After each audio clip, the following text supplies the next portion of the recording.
Hey, Ted, what's up with the fistful of dead trees? New Unearthed Arcana, baby.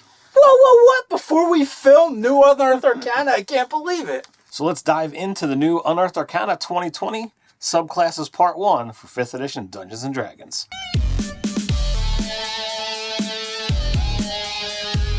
Welcome to Nerdarchy. For nerds, by nerds. I'm Nerdarchy Dave, and as usual, I'm hanging out with this nerd.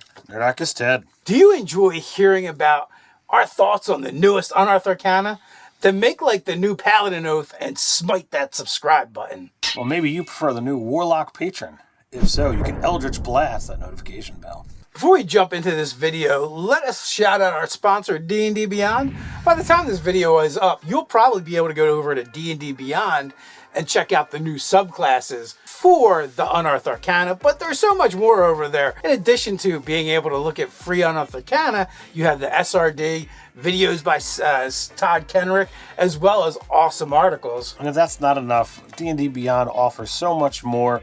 We use it for, monster lookup, video research, creating campaigns, and amazing tools for creating your character. D&D Beyond is an invaluable resource that I just love, and I know Dave does as well. With that, let's jump into the video. Let me grab my fistful of dead trees. First up, we have the Barbarian, Path of the Beast. Barbarians who walk the path of beasts draw their rage from bestial sparks burning within their souls. That beast howls to be released and burst forth in the throes of rage. Those who tread this path might be inhabited by a primal spirit or descended from a shapeshifters. You can choose the origin of your feral might or determine randomly by rolling on the origin beast table. So I really love this table, and the fact that you can either roll randomly or choose, gives, more tools into your, character creation process. So one of your parents is a lycanthrope, and you've inherited some of the curse. You are descended from a legendary druid, a fact manifested by your ability to partially change shape. Number 3, a Fey spirit gifted you with the ability to adopt different bestial aspects. Or 4, an ancient animal spirit dwells within you, allowing you to walk this path. I think 4 is probably going to be your default for a lot of people, but all of them I think presents, interesting and diverse choices. There's also a lot of room to make up custom ones with your Dungeon Master. I'm sure, this is just backstory, this is flavor fluff, not a big deal. So at 3rd level, we start off with Form of the Beast. When you enter your rage, you can transform, revealing the bestial power within. Until your rage ends, you manifest natural melee weapons, choosing one of the following options each time you rage. You have a bite, your mouth transforms into bestial snout, or great mandibles, your choice. Your bite deals a die-8 piercing damage on a hit, and once on each of your turns, when you damage a creature with your bite, you can regain a number of hit points equal to your Constitution modifier, minimum of 1 hit point. You have claws. Your hands transform into claws, which deal 1d6 slashing damage on a hit. When you take the attack action on your turn, you can make an attack with your claws. You can make one additional attack using your claws as part of the same action. Tail. Grow a lashing, spiny tail, which deals die 12 piercing damage on a hit and has the reach property. So all of those things I think are quite cool. And, we're seeing, more transformative magic, within the Barbarian. I know some people are against Barbarians having, magical type stuff. But to me, this is just so much more primal. It's so much more in tune with, what I think the Barbarians do. And there's a part of me that has a character that I played in editions past, and I'm like, this would have been perfect for. So, this is really hitting home for me. Now, I like these. The only problem I see is it doesn't really address what happens. You have a bite attack you can do. Well, that means your hands are available, right? Same with the tail. Your hands are available. You could have a weapon. Can you make an offhand attack? It doesn't really follow the 2-weapon fighting rules. It doesn't fall under anything. It's not defined.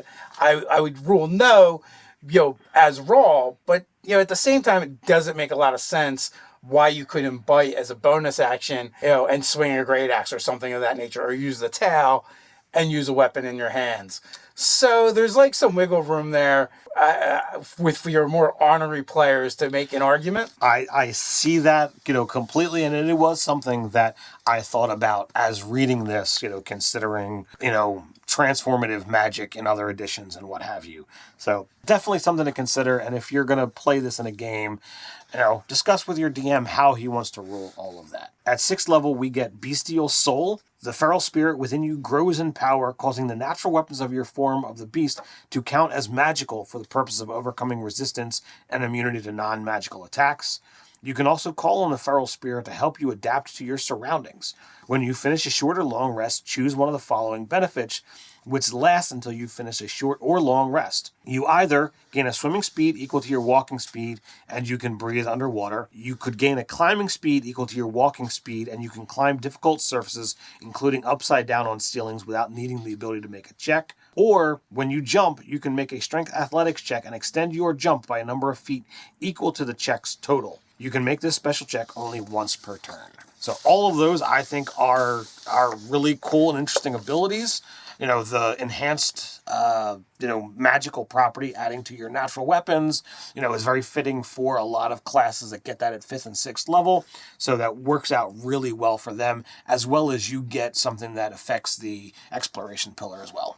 Yeah, I mean, it's all really good. It's a little wonky that they shift for rest. I guess there's a part of me would like to see, like, you choose an animal and you kind of, like, stick with that animal. But here, there's a lot of wiggle room where every time you choose these abilities, you can keep, like, flipping back and forth. It also makes that 6th level ability really strong because, we're doing water adventures. I'm going to be adapted to water now. Uh-huh. And, having a swim speed is a big deal. Yes. Or, if you're going to be in an area where, maybe you have to travel in 3 dimensions, climb is going to be really good. And also you're getting the super jump is super cool as well. If you find a way to also get expertise in athletics, man, those jumps are going to get crazy. You're going to be jumping around like the Hulk. I would agree. I think they're taking a nod from the Totem Barbarian to say, well, you can make, choices. So here, we're going to give you that. Well, with the Totem Barbarian, though, you're locked into your choice. You don't get to switch back and forth. For here, it's like, whatever. Just take, you can change them as you want.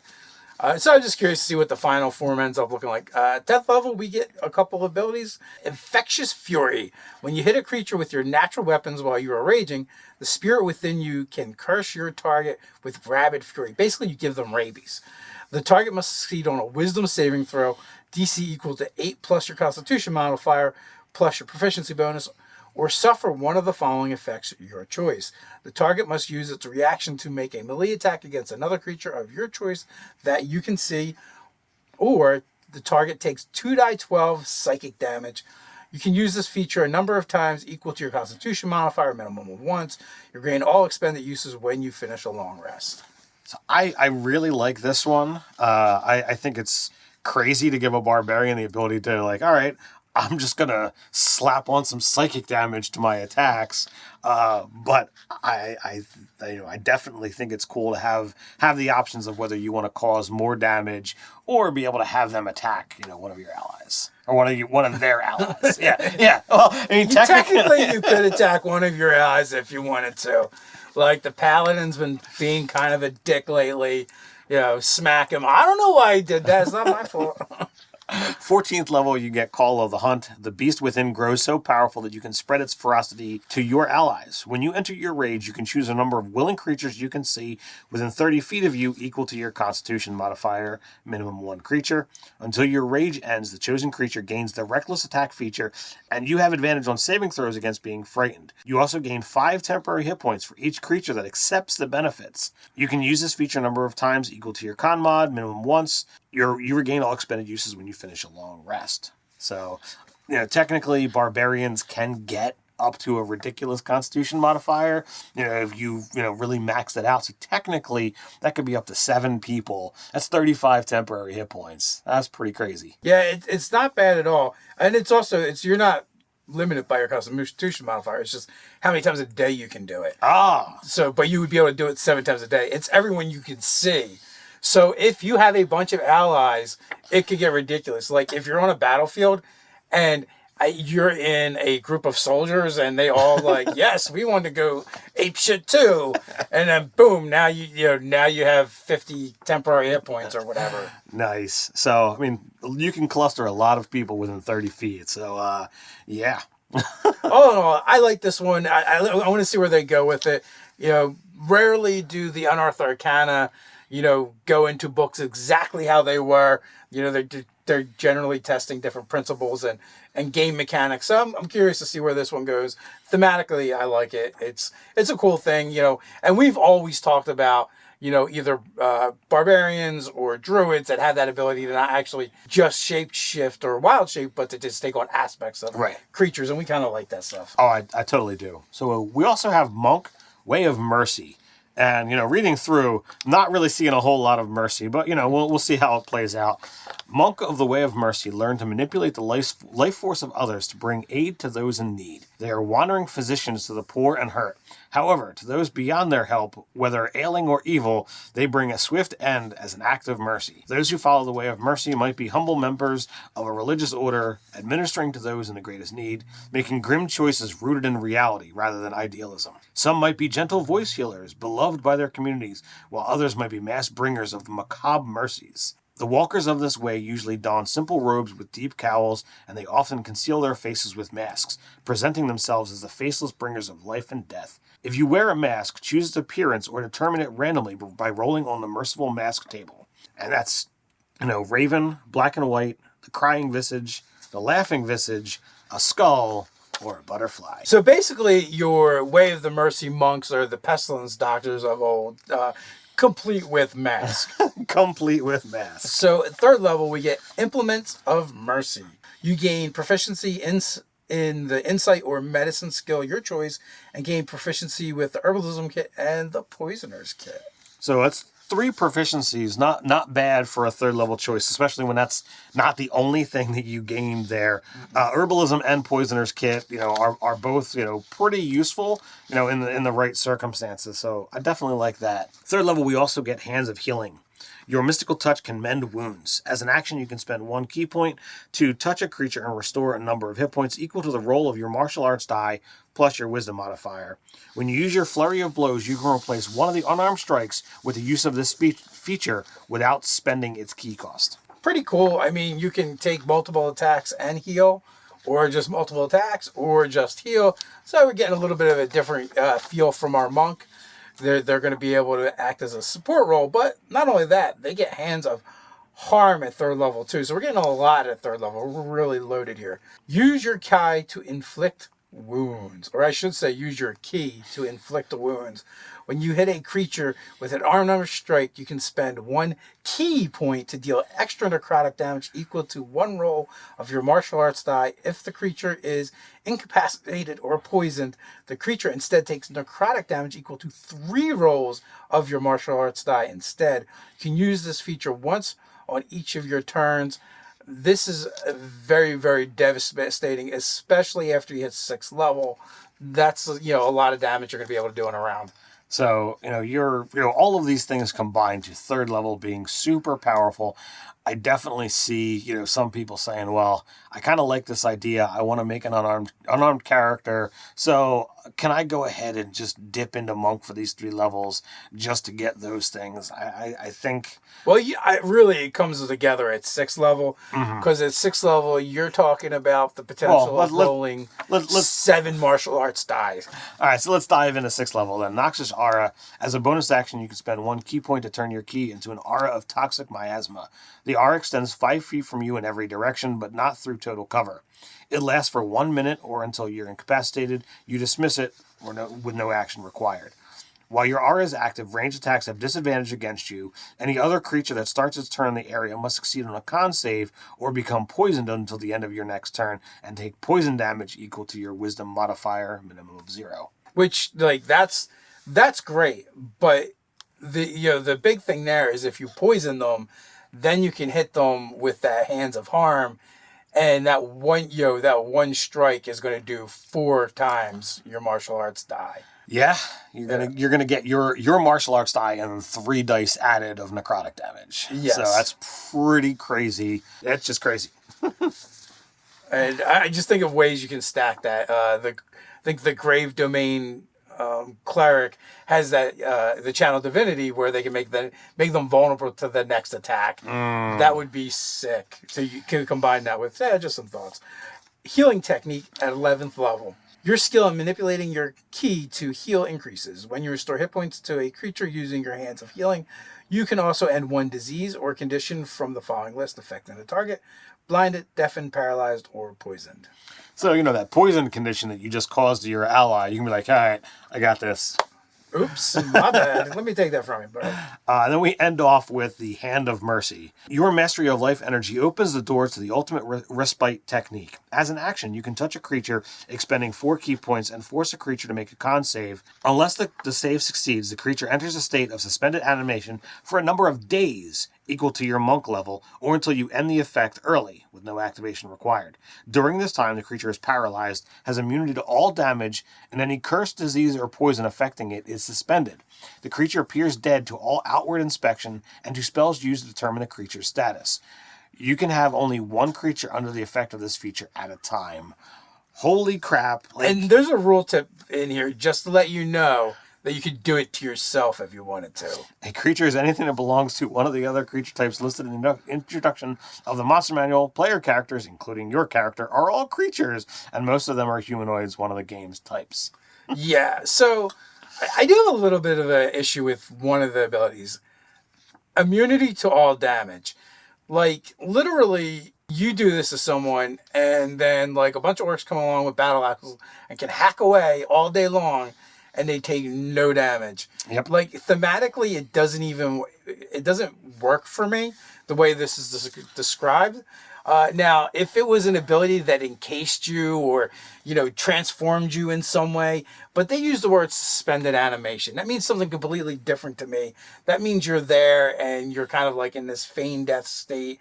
You're still alive. So I don't understand why you'd be immune to damage. So I think they need to either change how the ability works or chuck that part. I think it's interesting, and I like the aspect of, what this is trying to do. It's trying to say, like, all right, we have only so much time to rescue this person because they're afflicted by this condition. But you know what? If we put them in a suspended animation, all right, that's 17 days, because you get this at 17th level, to go out, go find this rare plant, bring it back, turn it into the proper, medicine that we need to be able to administer it. And yay, we got to save the king. Great. But you know what? Oh, holy crap, we've just gotten our ass handed to us by the final boss. I'm going to hit him because he's out of legendary resistances at this time. I'm going to suspend his animation for 17, put him in suspended animation for 17 days. Then we're going to go out, we're going to long rest, we're going to, power through, the rest of his lair, find all of his magic items. We're going to come surround him fully healed and fully ready to go. Meanwhile, he's still in that status effect, so he's not getting anything back. Let's finish this fight. Ugh.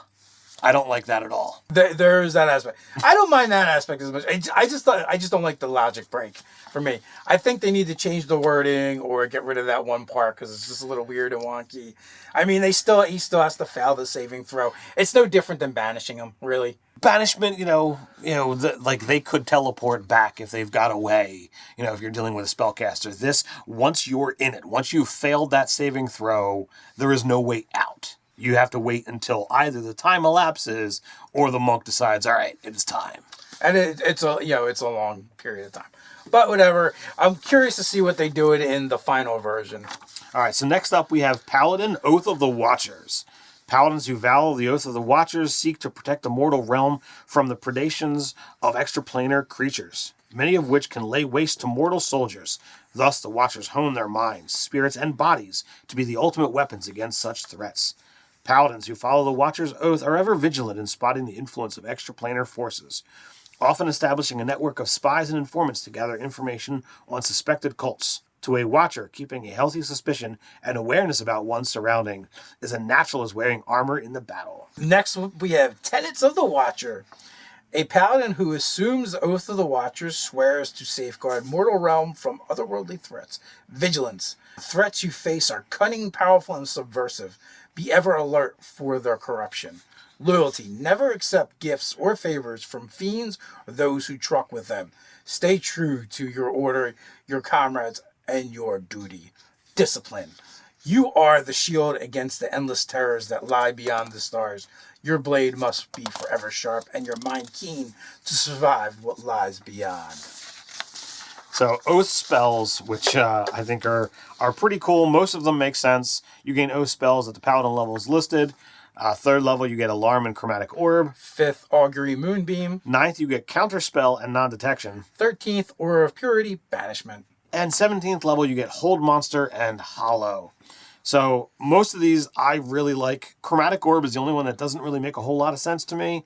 But, maybe they couldn't think of anything else that really fit with those first level spells. Yeah, I don't know. This is kind of like the anti-extraplanar, anti-caster. So Chromatic Orb gives you the versatility of attacking different types of vulnerabilities or circumnavigating resistances or immunities, I guess is the thought there. Yeah, but, to me, I think the biggest is the fact that, we have a paladin with Counterspell. Yes. That's pretty crazy. I mean, most of the time, your paladins are holding those spell slots for, smites, but you know what?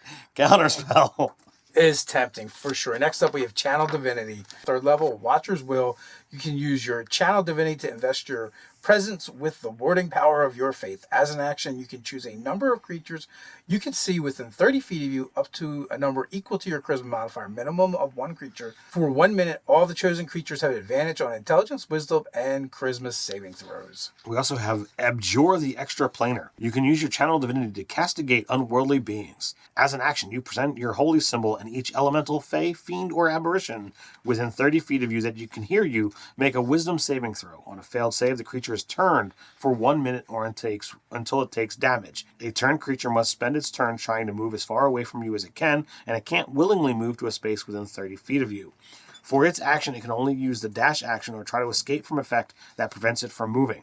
If there's nowhere to move, the creature can use the dodge action. So I totally love this.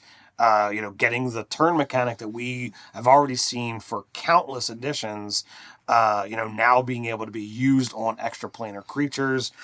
I love it. Yeah, the really interesting thing there is aberrations. You can use it on aberrations, and that's not something we've seen. All the others, we've seen abilities that are similar that affect them, but the first time seeing aberrations. So next up, we have the Did You Want Your Party to Go First ability, also known as Aura of the Sentinel at 7th level. You emit an aura of alertness while you aren't incapacitated. When you and any creature of your choice within 10 feet of you rolls initiative, you each gain a bonus to initiative equal to your charisma modifier, which it's a paladin. Before too long, it's going to be a +5. And at 18th level, that extends out to 30 feet.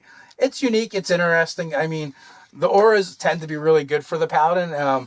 I'm cool with it. Like, it's probably just going to be your front line that's going to go first most of the time anyway. And, if your party is always clustering around the paladin in order to go first, then, there's some downsides to that. You're going to be susceptible to your AoEs. And I think, any quality GM is going to take awareness of that and use it. Absolutely. 15th level, we get Vigilant Rebuke. You learn how to magically chastise anyone who dares cast unwanted spells at you and your wards. Whenever you or a creature you can see within 30 feet of you succeeds on a saving throw against a spell, you can use your reaction to deal 2d8 plus your charisma mod force damage to the spellcaster. It's like, how dare you cast a spell at me? Boom! Not bad. Every time someone saves, reaction, do a little extra damage. Not, 15th level. As far as 15th level abilities go, it's cool. It's thematic. Using your reaction to do 2d8 force damage, it's not a game changer, but I have to say it's pretty cool. And if you give your players the way to describe what you do, I just see a little bit of that magic being stolen from, he passed his save, possibly because of your awesome charisma bonus to their saving throw. You could be like, haha, and you steal part of that magic and throw it back at them. I just visualize it as very cool on the battlefield. Yeah, I gotta agree. It's a decent ability. So far, this paladin has a nice kit. Next up is our 20th level ability, Mortal Bulwark. You manifest a spark of your deity's power in defense of your sacred oaths. As a bonus action, you gain the following benefits for 1 minute. You gain true sight in a 120-foot radius. Cool. You have advantage on attack rolls against elementals, fae, fiends, and aberrations. When you hit a creature with an attack and deal damage to it, you can also force it to make a charisma saving throw. On a failed save, the creature is magically banished to its native plane of existence if it's currently not there. On a successful save, the creature can't be banished by this feature for 24 hours. Once you use your bonus action, you can't use it again until you finish a long rest. This is a little underwhelming. There's some cool things, but it's very specific. Compared to some of the other Paladin 20th level abilities, this is one of the weaker ones in my opinion. True Sight comes, is going to come in handy in a lot of different scenarios. Advantage on attack rolls against your primary foes, awesome. When you hit those foes with an attack roll, they are forced to make a saving throw, and if they fail, they're gone. So you've potentially got... It's all great if they're there. Yes. So if you're playing this paladin and you're not fighting, fiends, elementals, fae, aberrations that are not native to this plane, well, then you have chosen poorly, my friend. But if you're playing that against, those kind of enemies, you are just devastating. You've got the ability to just like, all right, I'm gonna mow through you guys and just make you disappear. I don't care how many hit points you got. You're gone. You're gone. You're gone. So you're out of here. You're out of here. So yes, it's thematic. It's cool. But again, compared to some of the other paladins where their 20th level ability is just always awesome. Yeah. That would be my only thing. So next up we have Warlock, the Noble Genie. You made a pact with one of the rarest of genie kind, a noble genie. Such entities are rulers of vast fiefs on the elemental planes and have great influence over lesser genies and elemental creatures. Noble genies are varied in their motivations but are all arrogant collectors of creatures, knowledge, and treasure. A genie values their collection and will protect that which they claim ownership over. Through your connection to the noble, you can leverage their influence and extend their ownership of things in the multiverse. So the Noble Genie Warlock has an expanded spell list. You get access at first level to Fog Cloud and Sleep. Second level is Enlarge, Reduce, Phantasmal Force. Third level, you get Create Food and Water, as well as Protection from Energy. Fourth level, Polymorph and Phantasmal Killer. And fifth level, you get Bigby's Hand and Creation. I find the list a little, you kind of like hit and miss, like Create Food and Water for a Warlock. Now, granted, I guess that would be super useful if you find yourself on the elemental plane of your genie. But it's probably, you're a warlock. You only have so many spells you cast. I can't see any warlock taking that one. I would completely agree with you there. I mean, some of the other ones are really great. The fourth and fifth levels are all solid choices. Sleep, definitely has its uses. Enlarge, Reduce, super awesome. Whenever we're looking at warlock spells, because their spells always advance, any spell that is not going to give you some extra by increasing that spell slot, is got to be just chucked aside. Pretty much. So we're going to get our Collector's Vessel at first level for the Noble Genie feature. Your patron gives you a magical vessel with which you can bind a creature to you and to your patron's menagerie. The vessel is a tiny object. It is a spellcasting focus for you. You decide what the object is, or you can determine what it is randomly by rolling on the Collector's Vessel's table. And they offer up oil lamp, urn, ring with a compartment, stoppered bottle, hollowed statue, ornate lantern. These are all very thematic for, something a genie might live in. If you lose your vessel, you can perform a 1-hour ceremony to receive a replacement from your patron. This ceremony can be performed during a short or long rest. It destroys the previous vessel. The vessel vanishes in a flare of elemental power when you die. As an action, while you are holding the vessel, you target a willing creature you can see within 100 feet of you and create a tether of wispy elemental material that links the target to you. The tether lasts for 1 hour until you use this feature to create another tether, or until the target is reduced to 0 hit points, or until the target ends its turn more than 100 feet from you. While you are tethered to a creature, you gain the following benefits. You gain a bonus to your wisdom perception checks equal to your charisma modifier, minimum +1. When you cast a spell, you can deliver the spell from the space or the bound creature's space. You can create the tether a number of times equal to your charisma modifier, minimum of once, and you regain all expended uses when you finish a long rest. I love this. This is our first Warlock patron that is actually a support, pretty much, which is really cool. And I like the idea of the tether. Like, you tether to one of your frontline fighters.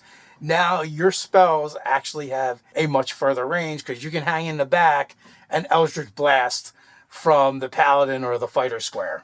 Yeah, or, some of your other spells that, might have a closer range and you don't want to be that close. So very useful there. There's a little side note about Collector's Vessel and Pact Boons. When you create a tether with your Collector's Vessel, the tether takes on a form that reflects your patron's type of genie kind: swirling mist and wind for a genie, sand and flecks of rock or gems for a dhow, smoke and embers for an Afridi, and foamy water for a Murid. When you gain the Pact Boon feature at 3rd level, if you choose a boon that grants you a physical object, your vessel transforms into that object. For example, a warlock whose patron is a noble Afridi chooses the Pact of Tome might find their bottle transformed into an elaborate scroll made of a red dragon's wing with brass and iron rolling rods. So I really like, that aspect of, them giving you some guidance on, hey, make these choices meaningful and, related to the other choices that they're making. Yeah, it's cool because if you go with Pack of the Blade, if you go with Pack of the Tome, and also another Unearthed Arcana introduced the Talisman as well. So, which is also kind of a little bit more of a support role as well. So it's going to give the Warlocks some more interesting directions that they can go in. All right, so Elemental Resistance at 6th level, your patron grants you protection from an element. Whenever you finish a long rest, you gain resistance to acid, cold, fire, or lightning, your choice, until the end of your next long rest.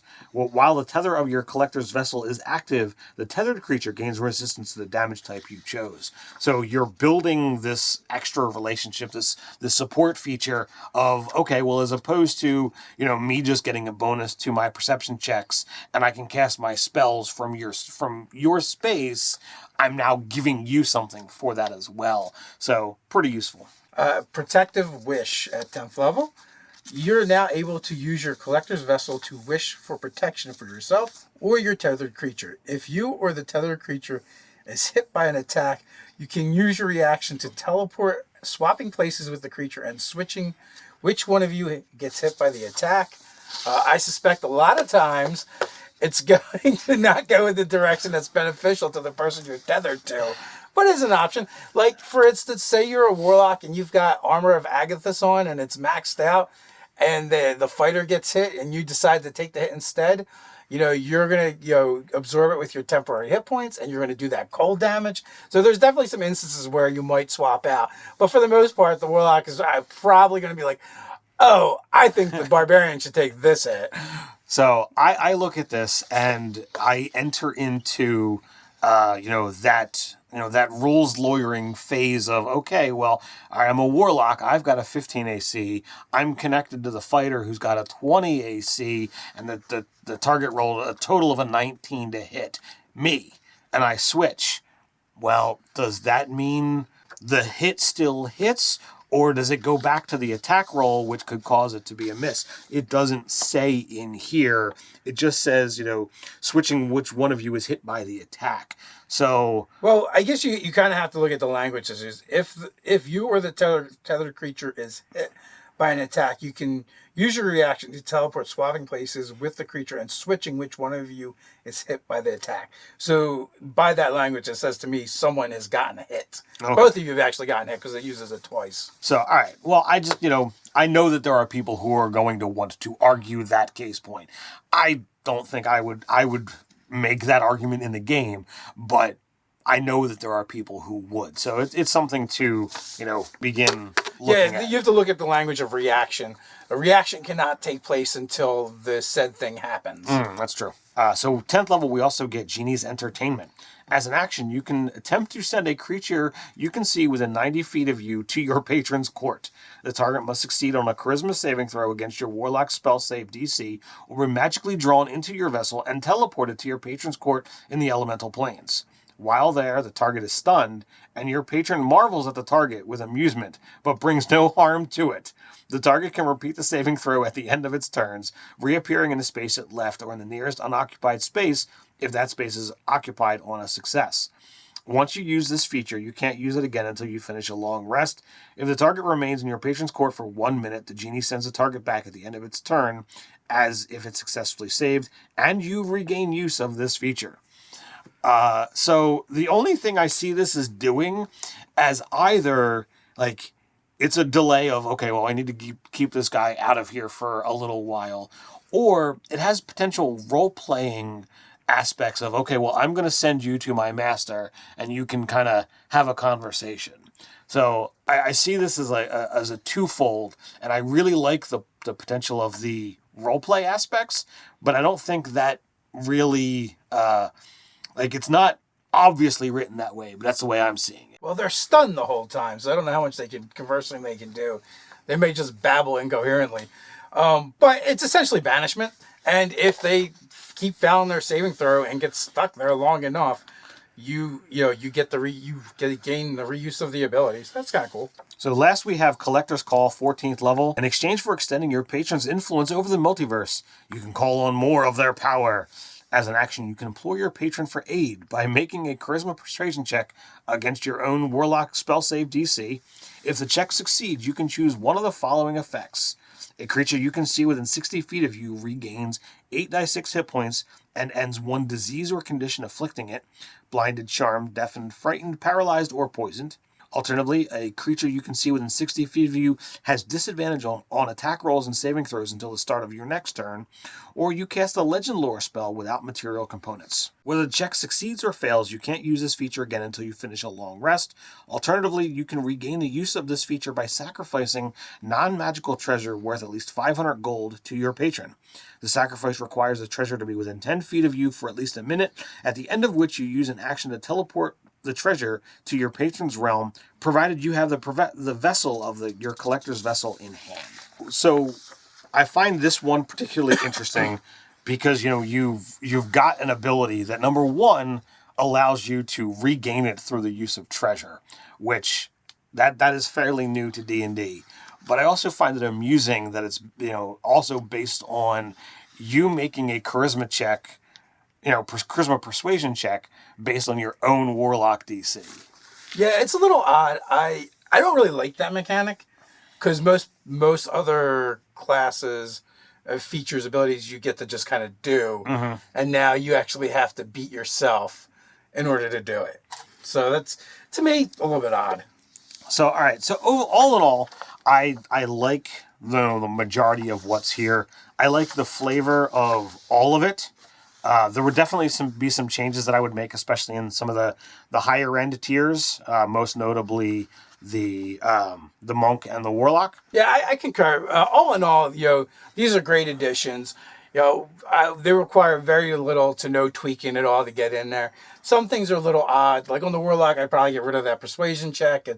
It's your ability. You can only do it so many times a day. If I was to add that persuasion check anywhere, you know where I would add it?